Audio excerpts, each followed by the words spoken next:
Logical response.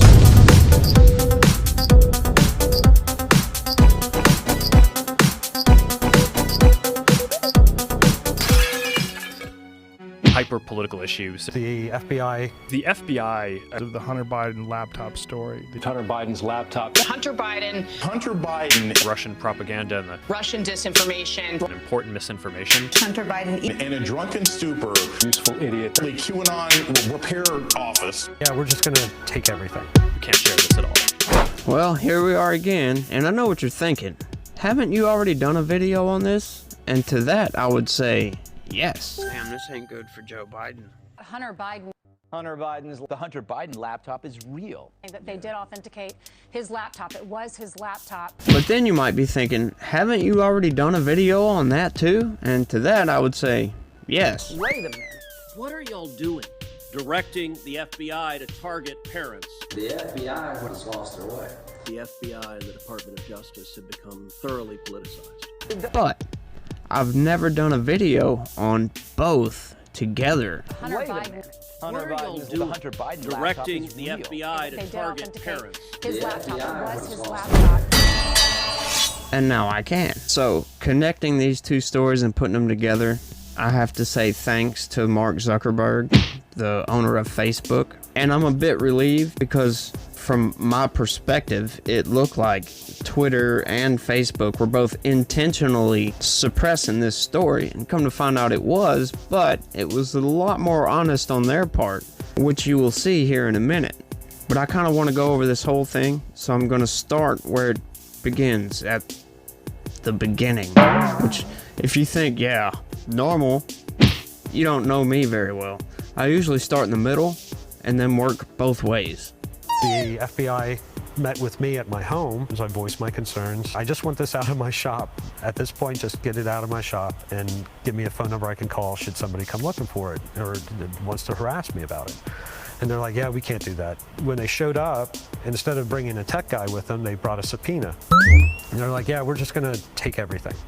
I was a bit uncomfortable, a little nervous, but then excited at the same time, so I kind of cracked a joke. I said, don't worry, lads, when I write the book, I'll leave your names out of this. And that's when Agent Mike turned around and said, oh, it's in our experience, nothing ever happens to people that talk about these things. Now, as far as how this guy got his hands on that laptop and how he figured out whose laptop it was, that there was some shady stuff on it, I have no idea. I couldn't confirm anything at all.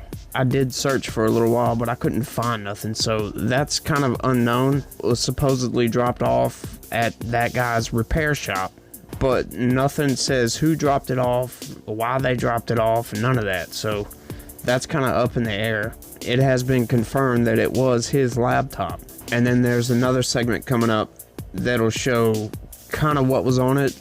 They don't go into detail, they just kind of, well, you'll have to see. It's easier to let them explain it. But next is pretty much the basis to connecting the FBI to the laptop suppression story. So, here we go. During the election because of the Hunter Biden laptop story. The New York We had that Post. too. Yeah, so you guys censored that as well? So we took a different path than Twitter. I mean, basically the background here is the FBI, I think, basically came to us and was like, hey, you should be on high alert. There was a lot of Russian propaganda, and we have it on notice that basically there's about to be some kind of dump of misinformation, important misinformation. So just be vigilant. Can't share this at all. The distribution on Facebook was decreased, but people were still allowed to share it. So when you say the distribution is decreased, it got shared. How does that work? It basically, the ranking in newsfeed was a little bit less. By what percentage? I don't know off the top of my head. It's meaningful, but we weren't sort of as black and white about it as Twitter. We just kind of thought, hey, look, if the FBI, they come to us and tell us that we need to be on guard about something, then I want to take that seriously. Did they specifically say you need to be on guard about that story? No, I don't remember if it was that specifically, but it basically fit the pattern. When something like that turns out to be real, is there regret for not having it evenly distributed and for throttling the distribution of that story? It's not. Yeah. I mean, it sucks. Yeah. Yeah. I mean, because it turned out after the fact. I mean, the fact checkers looked into it. No one was able to say it was false because in the moment, you had reason to believe, based on the FBI talking to you, that it wasn't real and that there was going to be some propaganda. So what do you do? And what if it changes the election and it turns out to be bullshit? That's a real problem. And I would imagine that those kind of decisions are the most difficult. The decisions of like what is allowed and what is not allowed. Yeah. I mean, what would you do in that situation? I don't know what I would do. Now that we know that the laptop was real and it was a legitimate story and there is potential corruption involved.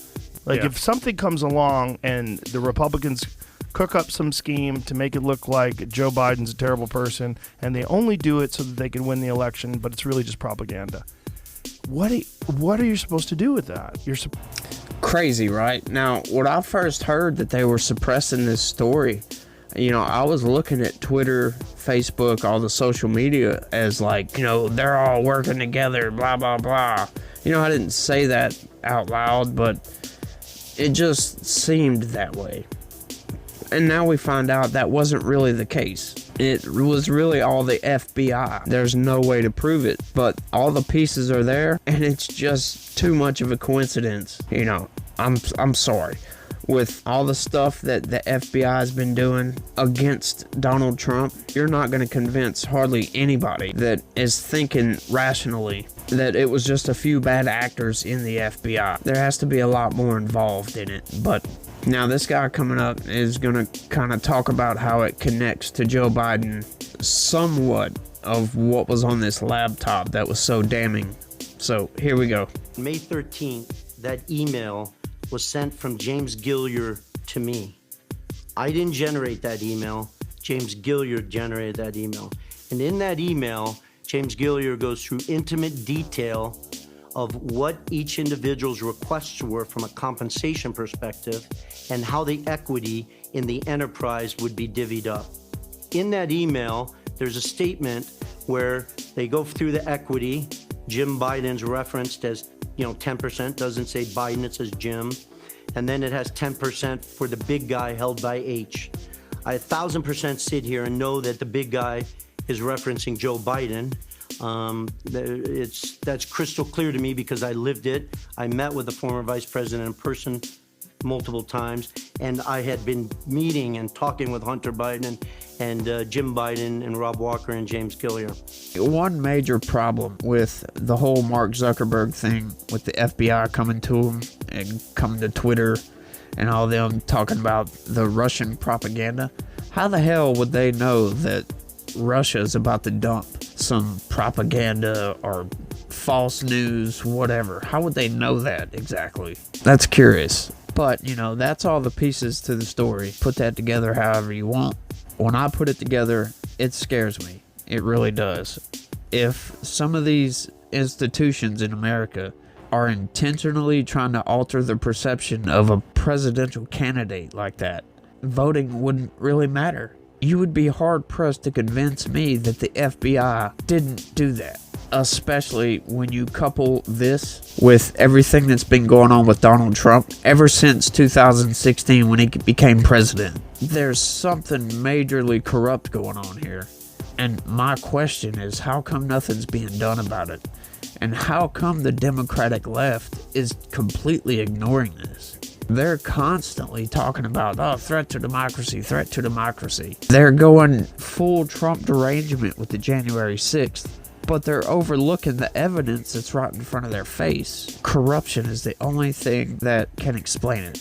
And once again, that scares me. Because eventually, the citizens are going to get tired of it. And then there's going to be hell to pay. And not only to the corrupt politicians, but it's going to completely destroy the country. That's what really fears me. That's what really scares me. Is having something similar happening in the United States that happened, like, say, in the Soviet Union in the late 80s. That, to me, is scary. Because at that point, who the hell knows what's going to happen? I just wish there was some way we could wipe out all this corruption. But honestly, this may be a little bit cynical, but anytime you put people in power, that power is going to go to their head. Not all of them. Not everybody, but enough of them that I don't think we could ever have a non-corrupt government. So what do we do with that? I mean, do we just deal with it and keep going? Do we fight against it and destroy the country?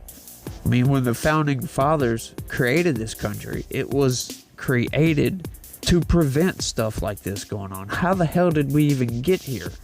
It boggles my mind, and it, like I said, it scares the hell out of me, but we'll make it through this somehow. Whether we destroy ourselves in the end or we come out clean as a whistle, I don't know, but we will get through this.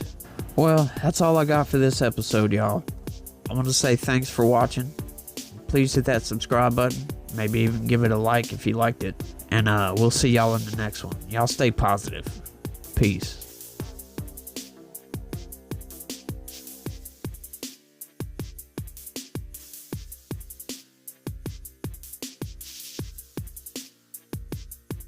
When you look at this computer store owner in Delaware who allegedly received Hunter Biden's laptop, that is more in line with when you think about somebody who's a useful idiot. That's kind of the entry point that is kind of, again, a classic indicator of the potential presence of disinformation. Right-wing media has been focused on Hunter Biden, this laptop that intelligence officials have warned is likely Russian disinformation. Law enforcement is actively investigating whether the alleged Hunter Biden emails are linked to any foreign intel ops. The story is preposterous. So we're supposed to believe that Hunter Biden, in a drunken stupor, dropped off his laptop in, I guess, apparently QAnon repair office.